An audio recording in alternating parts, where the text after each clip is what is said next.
Hello, Wildcats, and welcome back to the Dean's List. I'm your host, your Dean of Students, and your very best friend, Mr. Walters. May is Asian American and Pacific Islander Heritage Month, a time to learn about the culture, tradition, history, and resilience of Asian American and Pacific Islander people in the United States. Asian refers to over 45 different countries on the Asian continent, like Japan, Iraq, Vietnam, and India. Pacific refers to islands in the Pacific Ocean, the islands of Melanesia, Micronesia, and Polynesia. There are over 23 million Asian American and Pacific Islander people in the United States, and this is a great month to celebrate. Today, we're going to be reading from a new book in the Ponderosa Library. It's called Asian Americans Who Inspire Us, and it's by Analiza Quiroz with Michael Franco. This book tells about 16 different Asian Americans who inspire us to dream big and make the world a better place. Today, we're going to be reading about Yo-Yo Ma, a Chinese American musician. Yo-Yo grew up in a tiny one-room home. His family filled that room with music. His mom sang, his dad and sister played the violin. Yo-Yo wanted to play music too, but he wanted to be different. He wanted a bigger instrument than his sisters.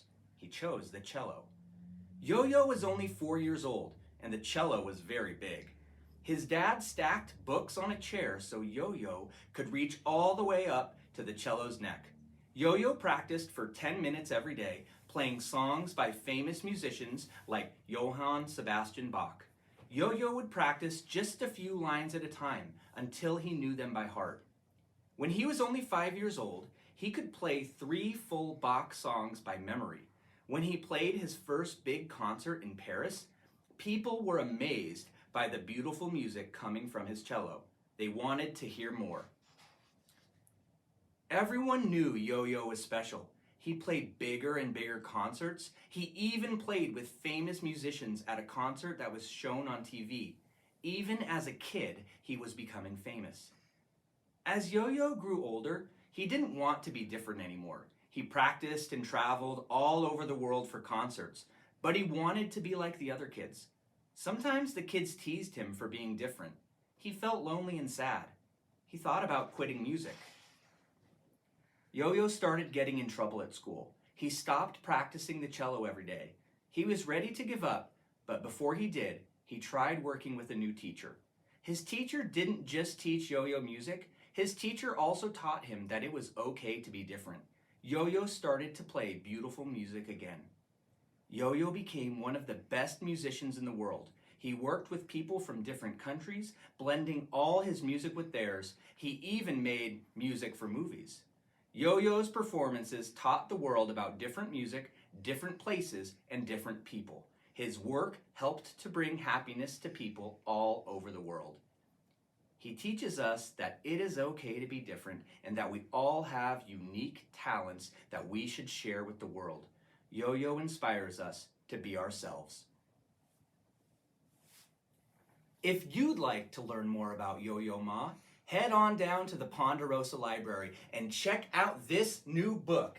It's called Playing at the Border, A Story of Yo-Yo Ma, and it's by Joanna and it's illustrated by Teresa Martinez. This is a fantastic book about uniting communities, cultures, and people. And you can even learn about Yo-Yo Ma's cello, which is almost 300 years old. You might have noticed that we've been adding a lot of new books to the Ponderosa Library.